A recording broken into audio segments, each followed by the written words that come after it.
Programang ito ay rated SPG. Striktong patnubay at gabay ng magulang ang kailangan. Maaaring may masiselang tema, lengguwahe, karahasan, sexual, horror o droga na hindi angkop sa mga bata. Sa kabila ng lahat ng masasakit na sinabi ni David kay Tanggol ay nagawa pa rin masabi ni Tanggol na kahit gaano kalalim ang galit nito sa kanya ay hindi pa rin siya magtatanim ng sama ng loob kay David.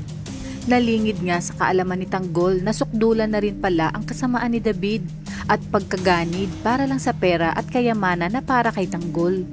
Lalo pang dinagdagan ang pagdurusa at pagkadurog ng puso ni Tanggol matapos sabihin ni David na alam na niya umanong ikakasal na si Mokang sa mas matinong tao at hindi katulad ni Tanggol na isang kriminal at pariwara ang buhay. Sa pag-uwi ni David ay magtatanong-tanong na ito sa kanilang kapitbahay kung may alam ba umano sila kay Tanggol at kung may naikwento ba si Mokang sa kanila.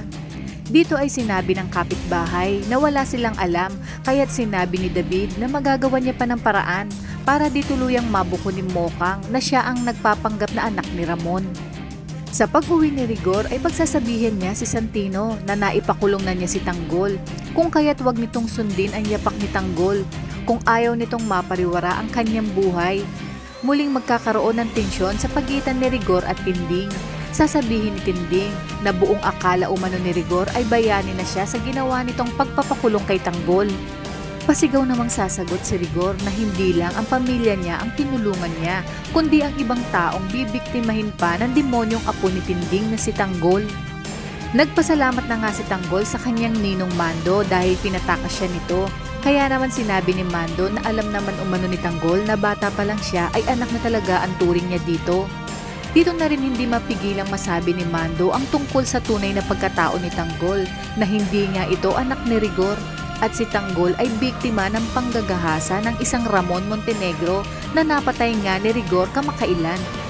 Sa kabilang banda, inutusan muli ni Olga si David na bumalik sa presinto upang ipakita kay Tanggol ang mapapangasawa ni Mokang dahil balak nga nitong pagsabungin ng mag-ama hanggang sa sila umano ang magpatayan.